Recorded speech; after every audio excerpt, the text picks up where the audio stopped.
My husband filed for divorce after my father died, thinking he was entitled to half of the inheritance left to me. But he didn't count on one thing. I was 28 when Dad passed from a sudden heart attack. We'd been estranged for 3 years after he refused to walk me down the aisle because he disapproved of Trevor. Dad thought Trevor was manipulative and only wanted access to our family's construction business. I defended my husband fiercely, choosing love over family loyalty. The signs were there from the beginning. Trevor would suddenly become interested in family conversations only when business finances came up. He'd ask pointed questions about property values and investment portfolios. When I changed the subject, he'd get irritated and claim I was being secretive about my own family. During our engagement, he pushed for a spring wedding because that's when Dad typically paid out annual bonuses to family members. When I suggested a fall ceremony instead, Trevor threw a tantrum about how I was deliberately sabotaging our timeline. He'd study the business section of the newspaper every morning, circling articles about construction industry profits. When we'd go to dinner with friends, he'd steer conversations toward real estate investments and family wealth. He memorized the names of Dad's business partners and would casually ask about their net worth. I remember one particularly uncomfortable dinner with my college roommate and her husband. Trevor spent the entire evening grilling them about their mortgage rates and home equity. When they mentioned refinancing, he launched into questions about property taxes and neighborhood appreciation rates. My roommate texted me later that night. Is Trevor always this interested in money? I made excuses. He's just financially minded. He wants us to be smart about our future. But the pattern was undeniable. Every conversation eventually led back to wealth, investments, or financial planning. Trevor would research our friends' careers and estimate their salaries. He'd calculate what percentage of their income they spent on rent or dining out. He started subscribing to financial magazines and would leave them strategically placed around our apartment when we had guests. He wanted people to know he was serious about building wealth, even though our own finances were modest. Trevor would screenshot articles about young millionaires and send them to me with messages about how we could achieve similar success. He was obsessed with the idea of rapid wealth accumulation and shortcuts to financial independence. The biggest red flag should have been his reaction when Dad offered him a job at the construction company. Most men would be honored to work alongside their future father-in-law. Trevor immediately started asking about profit margins and whether he'd be considered for partnership track. Instead of showing gratitude, he wanted to know about company assets, annual revenue, and expansion plans. He asked if employees received stock options and whether family members got special consideration for promotions. He spent that weekend researching Dad's competitors and calculating market share. He made spreadsheets analyzing potential growth opportunities and suggested strategies for aggressive expansion. Trevor had prepared a business presentation for Dad without being asked. He'd analyzed the company's financial statements and prepared recommendations for increasing profitability. He treated the job offer like a hostile takeover opportunity. Dad pulled me aside that same week. He's not interested in you, sweetheart. He's interested in what comes with you. I was furious. How dare Dad judge my fiancé based on a few conversations? Trevor loved me. He'd proposed with my grandmother's ring, had memorized my coffee order, brought me flowers every Friday. But looking back, even the proposal had warning signs. Trevor had asked detailed questions about grandmother's ring before proposing. He wanted to know its appraised value, whether it was insured, if it was part of any family trust. He'd researched the ring's provenance and discovered it was a vintage piece from the 1940s. He knew its current market value down to the dollar, and had casually mentioned that antique jewelry was an excellent hedge against inflation. Trevor had actually taken the ring to 3 different appraisers to verify its value before proposing. He documented everything and kept the appraisal certificates in a safe deposit box. The wedding planning became a battleground. Dad refused to pay for anything elaborate, claiming we should start small and build from there. Trevor exploded, demanding to know why Dad was being cheap when he clearly had money to spend. He researched average wedding costs for families in our income bracket. He made spreadsheets comparing venues and calculating what Dad should contribute based on his estimated net worth. When I suggested a smaller ceremony, Trevor accused me of letting Dad manipulate our special day. He'd found articles about family wealth and wedding spending, showing me statistics about how much parents typically contributed. He argued that Dad was being deliberately stingy to assert control over our relationship. Trevor started tracking Dad's spending habits, noting his cars, vacations, and home improvements. He calculated Dad's annual expenses and compared them to our wedding budget. Look at this, he'd say, showing me photos of Dad's recent kitchen renovation. He spent more on granite countertops than he's willing to contribute to his daughter's wedding. He created a detailed dossier on Dad's lifestyle, documenting every purchase and expense he could observe. He estimated property taxes, utility costs, and maintenance expenses on Dad's house. When Dad finally said he wouldn't attend the wedding, I made my choice. I chose Trevor. The decision broke my heart, but I convinced myself that Dad would come around eventually. Trevor painted it as a test of my loyalty,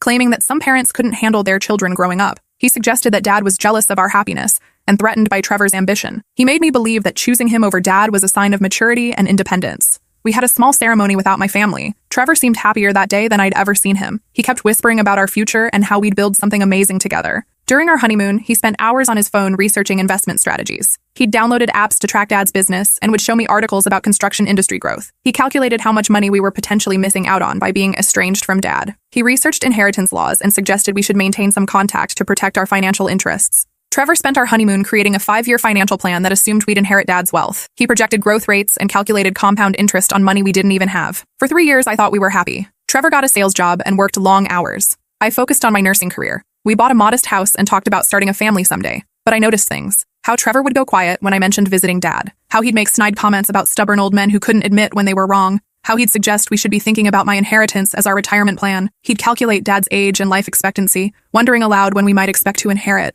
He researched estate planning laws and tax implications of inherited wealth. He bookmarked articles about family business succession planning. He started following financial news about the construction industry obsessively. He'd track Dad's competitors' stock prices and calculate potential market valuations for our family business. Trevor would analyze Dad's social media posts for clues about his health and financial status. He'd screenshot photos of Dad's vacations and research the costs of the hotels and restaurants he visited. When Dad posted about hiring new employees, Trevor would calculate the company's growth rate and estimate increased revenues. He treated Dad's Facebook page like an investor's research tool. He created spreadsheets tracking every public mention of Dad's company in trade publications. He monitored building permits and construction contracts, calculating potential profit margins on each project. I tried reaching out to Dad several times. I'd call on his birthday, send Christmas cards, leave voicemails apologizing for the wedding situation. He never responded directly, but I'd sometimes get unsigned cards on my birthday with just my name written inside. Trevor would roll his eyes when these cards arrived. "He's just trying to guilt you into crawling back," he'd say. "Some people never learn when to let go." He'd suggest I should call Dad's lawyer to discuss my inheritance rights. He wanted to know if being estranged could affect my legal standing as an heir. He researched cases where family disputes had impacted wills.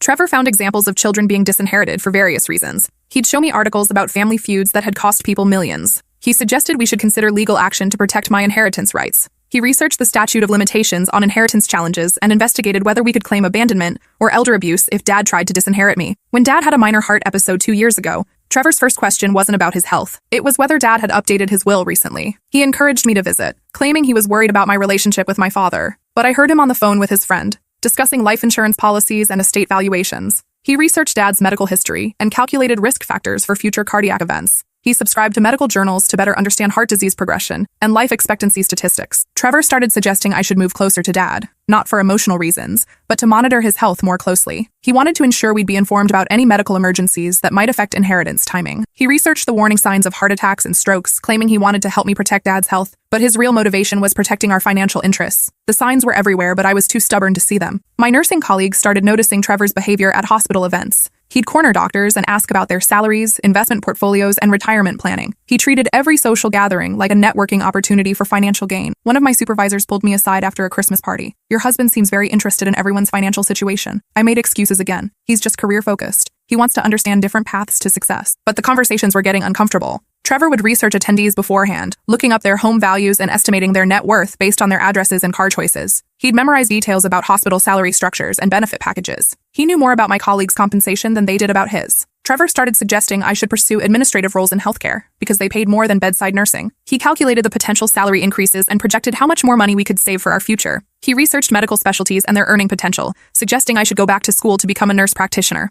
Every career decision became a financial calculation. The funeral was brutal. Trevor played the grieving son-in-law perfectly, comforting relatives who barely knew him while I stood frozen in shock. He gave a speech about how Dad was finally at peace and how he regretted they'd never had a chance to build a real relationship. He mentioned specific construction projects Dad had completed, details he'd researched online. He talked about Dad's dedication to family values and building something lasting. Everyone praised him for being so supportive during my time of grief. He'd prepared for this moment. Trevor had studied Dad's business history and personal achievements, memorizing facts and figures that would make his speech sound authentic and heartfelt. He quoted Dad's old interviews from trade publications and referenced awards the company had won. He spoke about Dad's commitment to quality construction and ethical business practices with the conviction of someone who'd known him for years. Trevor had even researched Dad's charitable contributions and mentioned specific organizations he'd supported. He painted a picture of a man he'd never really known but had studied like a business case. My uncle pulled me aside during the reception. "Your father never stopped loving you," he said quietly. "He just couldn't watch you get hurt." He mentioned that Dad had been working with lawyers recently, updating various documents. He'd asked detailed questions about my marriage and whether I seemed happy. Uncle had assumed it was normal concern, but now he wondered if Dad had sensed something. Dad had apparently hired private investigators to research Trevor's background and financial history. He'd discovered Trevor's previous relationships had followed similar patterns, targeting women from wealthy families. The investigation had revealed that Trevor had dated 3 other women from affluent families before me. Each relationship had ended when the women discovered his true motivations,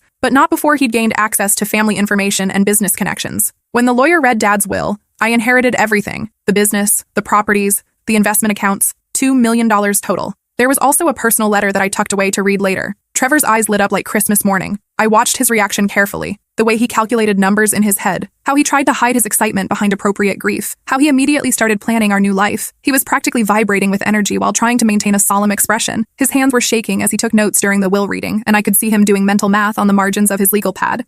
Trevor pulled out his phone during the reading and started taking photos of the legal documents. He claimed he wanted to help me organize everything, but I could see him calculating asset values. That night, he suggested we celebrate with expensive champagne. I should have been mourning, but he was already planning our future with my father's money. New house, luxury cars, maybe quit his dead-end sales job entirely. He pulled out his laptop and started looking at houses we couldn't afford yesterday but could easily buy tomorrow. He bookmarked luxury cars and researched investment strategies. "Look at this place," he said excitedly, showing me a mansion with a pool. "We could host parties, really live the life we deserve." He calculated mortgage payments on million-dollar homes. He researched luxury car dealers and started following yacht brokers on social media. He made lists of expensive restaurants we should try and vacation destinations that were finally within reach. Trevor had always been frugal with our modest income, questioning every purchase and scrutinizing our budget. Suddenly, he was planning to spend money we didn't even have access to yet. He stayed up until 3 a.m. researching luxury real estate and creating Pinterest boards of expensive home furnishings. He was shopping for a lifestyle he'd never earned. The next morning, I woke up to find Trevor on the phone with a financial advisor, discussing how to manage our windfall. Our windfall. He'd already scheduled appointments with investment firms and tax attorneys. He wanted to diversify the portfolio and explore opportunities for growth. He talked about our money as if it had always been ours. He'd researched the most aggressive investment strategies, looking for ways to maximize returns quickly. He wanted to leverage the inheritance to acquire more properties and expand into different markets. Trevor had created a PowerPoint presentation about wealth management strategies, complete with charts and projections. He'd appointed himself our family CFO without consultation. I tried to grieve properly, but Trevor kept interrupting with plans and possibilities. When I asked for space to process Dad's death, he said I was being dramatic about someone who'd abandoned me years ago. "He's gone,"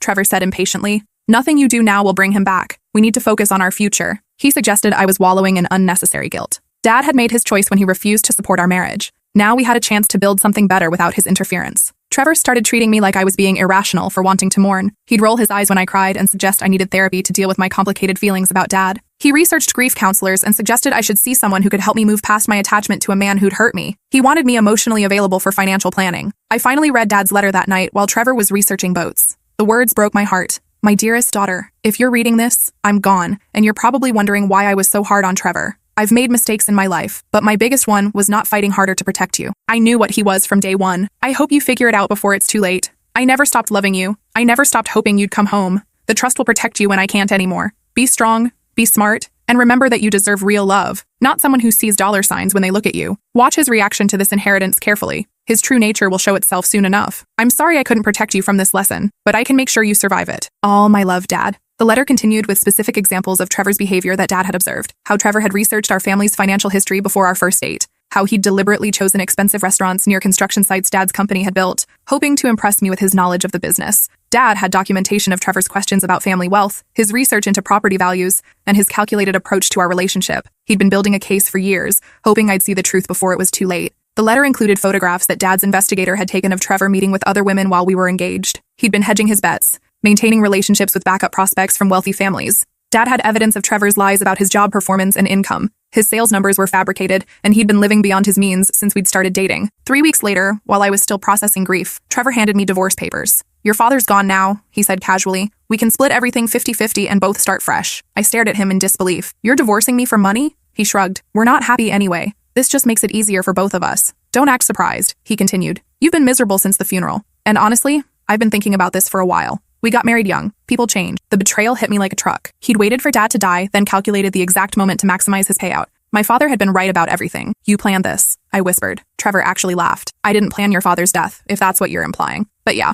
I've been thinking about our options. This inheritance changes everything." He explained his reasoning like a business proposal. We'd grown apart. The money would give us both fresh starts. A clean split would be better than years of unhappy marriage. He'd already consulted with a lawyer about asset division. He knew exactly how much he could claim and had researched precedents for inheritance cases. He'd prepared arguments about marital property and financial contributions to our household. Trevor had been planning this divorce for months, possibly years. He'd documented every bill he'd paid and every contribution he'd made to our household. He'd calculated his potential payout down to the penny. He showed me a folder full of financial records and receipts. He'd been building a case for months, documenting his contributions to justify his claim on my inheritance. Trevor moved out that weekend, confident he'd scored the deal of a lifetime. He rented a luxury apartment downtown and bought a new car before the divorce was even finalized. He told everyone we'd grown apart after my father's death, that I'd become distant and cold, that the money had revealed fundamental differences in our values. His version painted him as the reasonable party who just wanted to move forward amicably. He claimed I was being irrational about the inheritance, treating it like it was somehow separate from our marriage. He started dating immediately, posting photos on social media of expensive dinners and weekend getaways.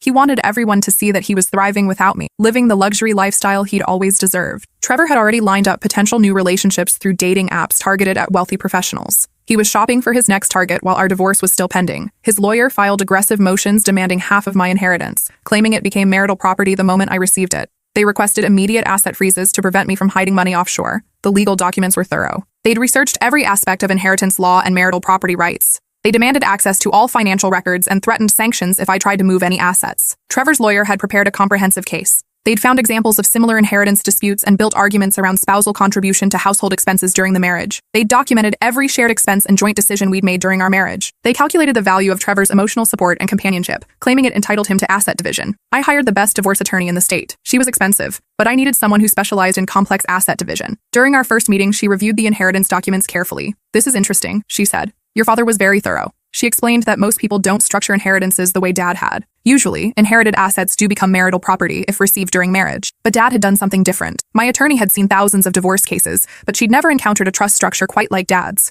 It was legally brilliant and nearly impossible to challenge. She'd researched the law firm Dad had used and discovered they specialized in protecting family wealth from divorce claims and creditor attacks. They were the best in the business. The court proceedings were humiliating. Trevor's lawyer painted me as a grieving widow who couldn't think clearly about financial decisions. They argued that I needed protection from my own poor judgment. Trevor testified about our wonderful marriage and how devastated he was that I'd become cold and distant since my father's death. He painted himself as the victim of my grief-induced cruelty. "She won't even discuss the money," he said sadly. "She just sits in that house all day, staring at old photos. I'm worried about her mental health." His performance was Oscar-worthy. He dabbed his eyes with tissues and spoke about how much he loved me despite my recent behavior. He described our early relationship in detail, emphasizing how happy we'd been before family drama interfered. He claimed my father had poisoned our marriage with his disapproval and manipulation. Trevor had coached his testimony with a media consultant, learning how to project sincerity and vulnerability. He'd practiced his emotional responses until they seemed natural and spontaneous. He testified about his attempts to reconcile with Dad, claiming he'd tried repeatedly to build a relationship. He painted Dad as the stubborn party who refused to accept their marriage.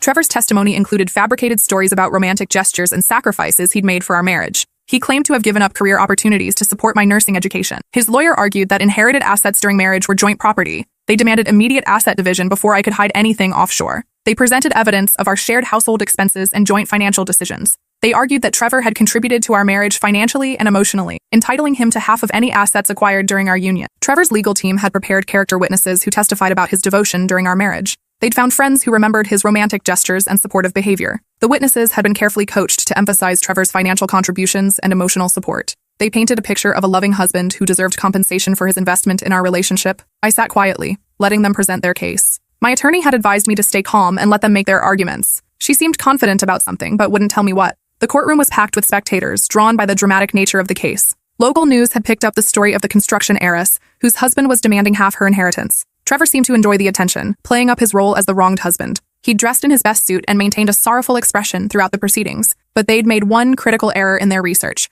The inheritance wasn't actually mine. 3 days before Dad died, he'd transferred everything into an irrevocable trust with me as the sole beneficiary and trustee. The assets legally belonged to the trust, not to me personally. I could access and manage the money, but I didn't technically own it. Trevor's lawyer had assumed that inherited assets automatically became marital property. They'd never bothered to investigate the actual structure of Dad's estate planning. When my attorney presented the trust documents, Trevor's face went white. The trust had been established years ago, long before Dad's death. It wasn't a last-minute maneuver to avoid divorce claims. It was a carefully planned structure designed to protect family assets from various threats. Dad had worked with the best estate planning attorneys in the state to create something legally bulletproof. The trust structure had been tested in multiple jurisdictions and withstood challenges from creditors, ex-spouses, and even disgruntled family members. The documents revealed layers of protection that Trevor's legal team had never considered. International trust provisions, multiple jurisdictional safeguards, and bulletproof asset protection strategies. The judge reviewed everything carefully. Since the assets belonged to the trust and I was merely the beneficiary, there was nothing marital to divide. Trevor had no claim whatsoever. "Your Honor," Trevor's lawyer stammered, "we weren't made aware of this trust structure." "That's your client's failure to investigate," the judge replied coolly. "The documents were filed 3 months ago. They're public record." Trevor was staring at me across the courtroom, his mouth slightly open. He'd calculated everything except the one thing that mattered most. The judge's ruling was swift and decisive. The trust assets were completely protected from marital claims. Trevor's case was dismissed with prejudice, meaning he could never file similar claims again. The legal precedent was clear. Trust assets were separate property, regardless of when they were inherited or accessed during marriage. But that wasn't the end of it. Dad had included a very specific clause in the trust. If I ever divorced, and if my spouse attempted to claim any portion of the inheritance, the trust would automatically donate every penny to charity. Trevor's greed had triggered the nuclear option. His lawyer frantically tried to withdraw their asset claims, but it was too late. The moment they'd filed for half the inheritance, they'd activated the clause. $2 million vanished from our lives forever. The charity clause was irrevocable. Once triggered, there was no legal mechanism to reverse it. The money was gone instantly, transferred to the designated foundation before anyone could intervene. The courtroom erupted as people realized what had happened. Trevor's attempted theft had destroyed the very fortune he'd tried to steal. I watched Trevor's entire world collapse in real time. Not only would he get nothing from the divorce, but his actions had cost me everything too. The man who'd married me for money had destroyed the very fortune he'd tried to steal. The charity Dad had chosen was particularly poetic, a foundation that provided legal aid to women escaping financially abusive relationships. The irony wasn't lost on anyone in the courtroom. Trevor's attempt to financially abuse me through divorce proceedings had directly funded resources to help other women in similar situations. The judge seemed almost impressed by Dad's foresight. The trust structure was a masterpiece of legal protection and poetic justice. Trevor stormed out of the courtroom, screaming that I'd tricked him. His lawyer quietly suggested he might want to consider bankruptcy, given his mounting legal fees and complete lack of assets to pay them. "You knew," Trevor accused me in the parking lot. "You knew this whole time." "I knew Dad loved me enough to protect me," I replied. "Even from you." He kept yelling about how I destroyed both our lives out of spite. How we could have been rich together, but I'd chosen revenge instead. "I didn't choose anything," I said calmly. "You chose this the moment you filed for divorce to steal my inheritance." Trevor's rage was terrifying. He screamed about wasted years and broken promises, attracting the attention of courthouse security. He had to be escorted away while threatening to appeal the decision. His threats were empty. The trust structure was legally bulletproof, and his case had been dismissed with prejudice. There was no avenue for appeal. That evening, I sat in Dad's empty house, processing what had happened. I'd lost my inheritance, but I'd gained something more valuable. Proof that my father had loved me enough to protect me even from beyond the grave. He'd known exactly what Trevor was from the beginning. The trust wasn't just about money. It was about teaching me the difference between love and manipulation. The house felt different that night. Not empty, but peaceful. For the first time in years, I felt truly safe. I found more letters from Dad hidden throughout the house. One in my old bedroom dresser, another taped under the kitchen table, each one filled with memories, apologies, and love. He'd been watching me from a distance, celebrating my nursing achievements, worrying about my marriage, hoping I'd find my way back to family. One letter explained the trust in detail. Dad had consulted with multiple attorneys to create something that would protect me from fortune hunters, while still allowing me to benefit from family wealth. The charity clause wasn't punishment, he wrote. It was insurance. If someone married you for money and tried to take it, they'd get nothing and learn exactly what they'd destroyed. He'd included copies of newspaper articles about my nursing awards, photos he'd taken secretly at my college graduation, evidence that he'd never stopped caring, even when I'd chosen Trevor over family. Dad had documented every major milestone in my life from a distance. My nursing school graduation, my first job promotion, even candid photos of me walking to work. He'd been a silent guardian, watching over me despite our estrangement. The letters revealed the depth of his investigation into Trevor's background. Dad had discovered Trevor's previous relationships with women from wealthy families, all of which had ended in bitter financial disputes. He'd hired forensic accountants to trace Trevor's spending patterns and discovered that Trevor had been accumulating debt while planning for our eventual inheritance. The expensive apartment and car weren't funded by his sales income. They were purchased with credit, expecting future wealth to cover the costs. The investigation had uncovered Trevor's pattern of targeting wealthy women through carefully researched dating strategies. He'd been running a long-term con that had finally been exposed. 6 months later, Trevor's new girlfriend left him when she discovered his financial situation. Turns out she'd been as interested in my supposed wealth as he'd been. Word travels fast in small towns. People started putting together the timeline of our divorce and Trevor's sudden interest in reconciliation right after Dad's death. His reputation in sales suffered when clients learned about the divorce proceedings. Nobody wanted to work with someone who tried to steal his wife's inheritance during her grief. Trevor's credit card companies started demanding payment on his luxury purchases. Without the inheritance to cover his debts, he faced immediate financial ruin. The luxury apartment lease was in his name, and he couldn't afford the monthly payments.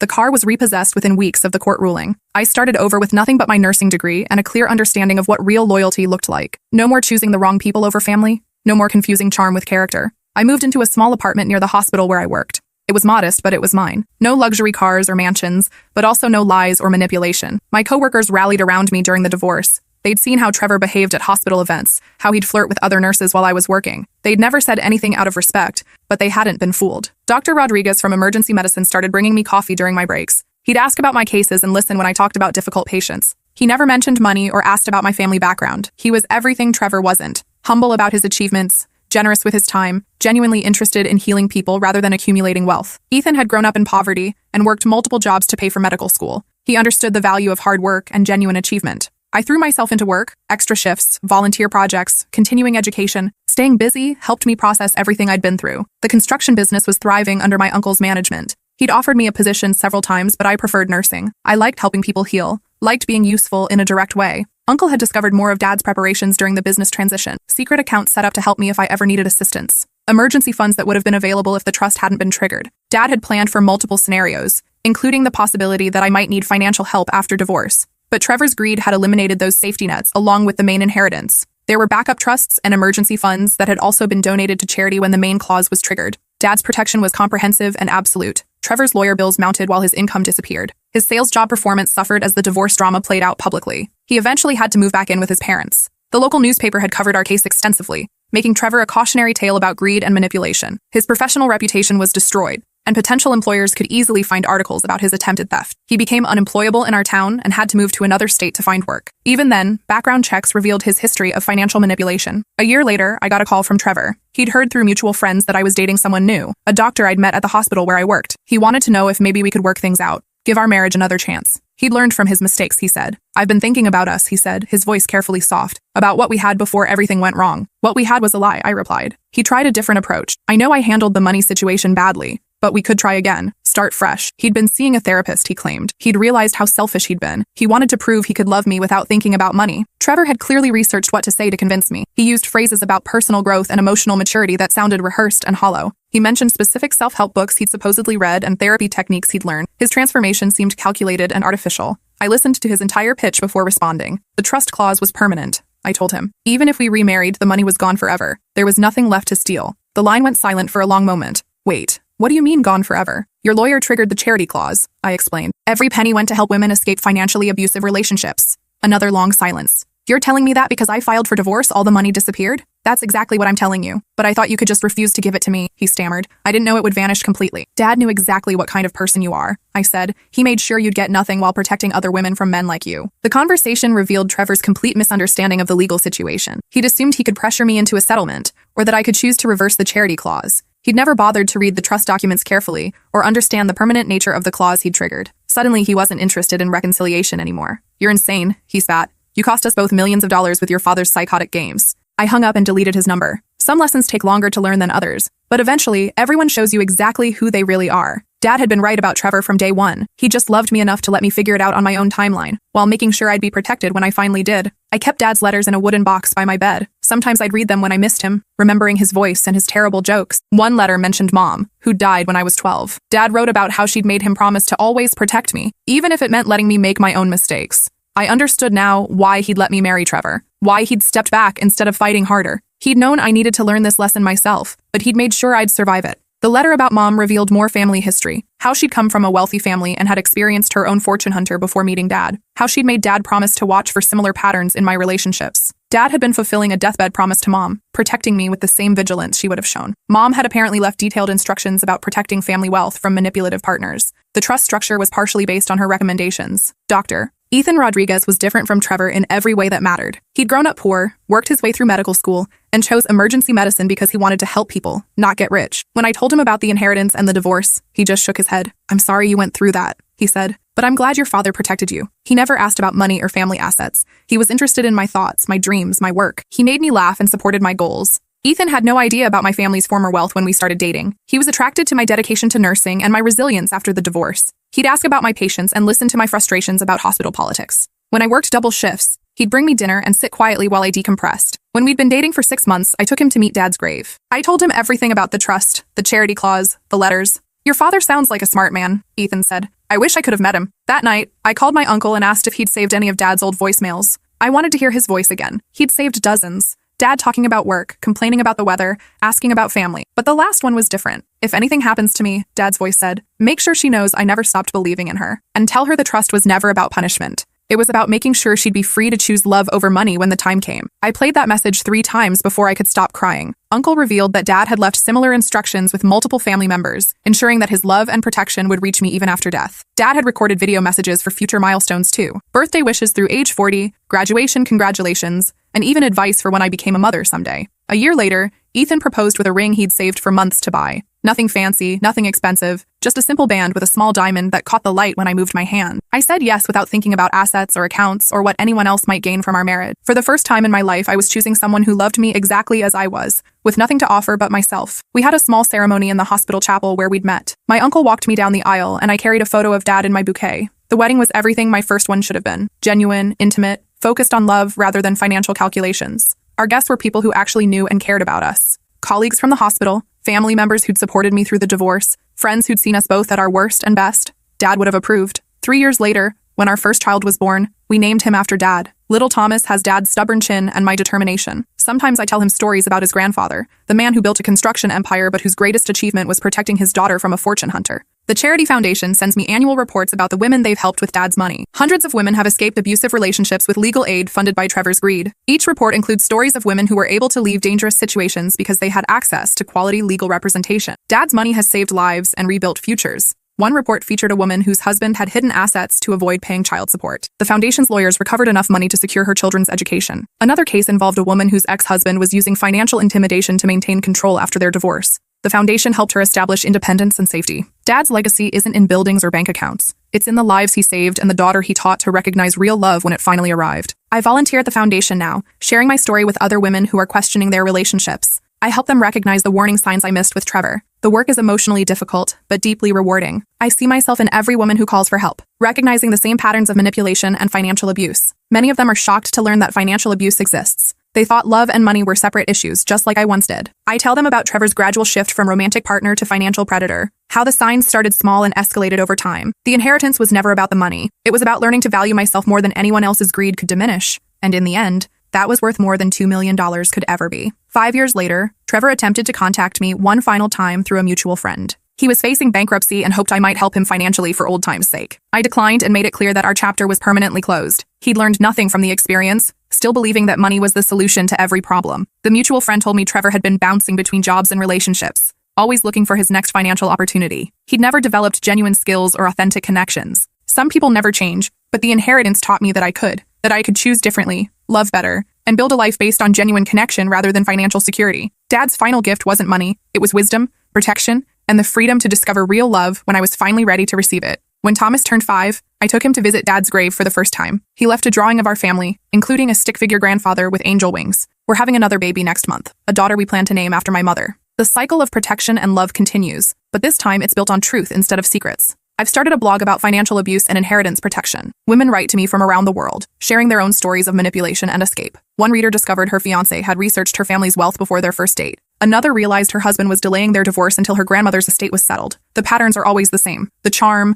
the gradual financial manipulation, the calculated timing of major life decisions. But more importantly, so are the solutions: education, legal protection, and the courage to choose self-worth over financial security. Dad's trust structure has become a model for other families. Attorneys nationwide now offer similar protections, citing our case as precedent. The Charity Foundation has expanded its services to include financial education and prevention programs. They teach young women how to recognize financial predators before marriage. I sometimes wonder what my life would have looked like if I'd chosen differently, if I'd listened to Dad's warnings instead of defending Trevor's lies. But I realize now that every experience led me exactly where I needed to be: a stronger woman, a better judge of character, and someone who could help others avoid the same mistakes. The inheritance was never about the money. It was about learning to value myself more than anyone else's greed could diminish. And in the end, that lesson was worth more than $2 million could ever be. Our daughter will grow up knowing her worth isn't measured in bank accounts or property values. She'll understand that real love asks for nothing but the chance to grow together. Dad's protection extends beyond the grave, not through money, but through the wisdom he taught me about recognizing authentic love. Sometimes I catch Ethan reading one of Dad's letters to our son, explaining how great-grandfather was a man who built with his hands and protected with his heart. The construction business continues to thrive under my uncle's leadership. He's expanded into sustainable building practices and community development projects that Dad would have loved. Last month, they broke ground on a women's shelter funded entirely by the foundation. Dad's money continues to build, just not the way anyone expected. The shelter will house women escaping domestic violence and provide legal services, job training, and childcare. It's everything Dad believed in, building something lasting that protects the vulnerable. Trevor's name appears nowhere in the dedication, though his greed made it all possible. Sometimes justice works in mysterious ways. I keep Dad's final letter in my wallet, reading it whenever I need guidance about difficult decisions. His voice echoes in every choice I make, reminding me that I deserve real love. The inheritance was never about the money. It was about learning to value myself more than anyone else's greed could diminish. And in the end, that was worth more than $2 million could ever be.